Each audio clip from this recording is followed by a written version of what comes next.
Hello friends, in this video I will show you how to write almost equal to symbol in Microsoft Excel.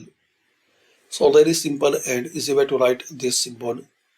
Click on insert, then equation, and here select this symbol almost equal to. Another way, slash a